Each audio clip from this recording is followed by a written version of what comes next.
ದೆಹಲಿಯ ICAR convention ಸೆಂಟರ್ನಲ್ಲಿಂದು ಆಯೋಜಿಸಿದ್ದ ಸಹಕಾರ ಸೇ ಸಮೃದ್ಧಿ ರಾಷ್ಟ್ರೀಯ ಸಮ್ಮೇಳನದಲ್ಲಿ ಕೇಂದ್ರ ಗೃಹ ಹಾಗೂ ಸಹಕಾರ ಸಚಿವ ಅಮಿತ್ ಶಾ ಪಾಲ್ಗೊಂಡರು.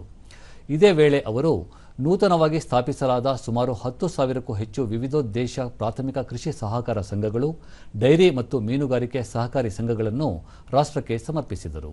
ಸಹಕಾರಿ ಸಂಸ್ಥೆಗಳ ರಾಷ್ಟ್ರೀಯ ಸಮ್ಮೇಳನದಲ್ಲಿ ಹೊಸದಾಗಿ ರೂಪುಗೊಂಡ ಸಹಕಾರ ಸಂಸ್ಥೆಗಳಿಗೆ ನೋಂದಣಿ ಪ್ರಮಾಣಪತ್ರಗಳು, ರುಪೇ ಕಿಸಾನ್ ಕ್ರೆಡಿಟ್ ಕಾರ್ಡ್ಗಳು ಮತ್ತು ಮೈಕ್ರೋ ಎಟಿಎಂ ಕಾರ್ಡ್ಗಳನ್ನು ಅವರು ವಿತರಿಸಿದರು.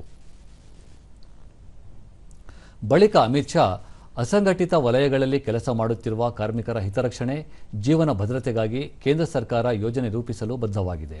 ಸಹಕಾರ ಆಂದೋಲನ ಇಂದು ಹಳ್ಳಿಗಳನ್ನು ತಲುಪಿದೆ.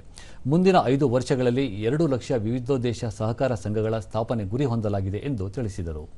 ಈ ಹಣಕಾಸು ಸಾಧನಗಳನ್ನು ಪಂಚಾಯತ್ಗಳಲ್ಲಿ ಕ್ರೆಡಿಟ್ ಸೇವೆಗಳಿಗೆ ಸುಲಭ ಪ್ರವೇಶವನ್ನು ಒದಗಿಸಲು ಮತ್ತು ಆರ್ಥಿಕ ಒಳಗೊಳ್ಳುವಿಕೆಯನ್ನು ಉತ್ತೇಜಿಸಲು ಸಹಕಾರಿಯಾಗಲಿದೆ. ಗ್ರಾಮೀಣ ಭಾಗದ ಜನರು ವಿವಿಧ ಯೋಜನೆಗಳ ಪ್ರಯೋಜನ ಪಡೆಯಲು ಮತ್ತು ರಾಷ್ಟ್ರದ ಆರ್ಥಿಕ ಪ್ರಗತಿಯಲ್ಲಿ ಭಾಗವಹಿಸಲು ಅನುವು ಮಾಡಿಕೊಡುತ್ತದೆ. ಮುಂದಿನ 5 ವರ್ಷಗಳಲ್ಲಿ ದೇಶದಾದ್ಯಂತ ಪ್ರತಿ ಪಂಚಾಯತ್ನಲ್ಲಿ ಸಹಕಾರಿ ಸಂಸ್ಥೆಯನ್ನು ಸ್ಥಾಪಿಸುವ ಗುರಿ ಹೊಂದಲಾಗಿದೆ ಎಂದರು.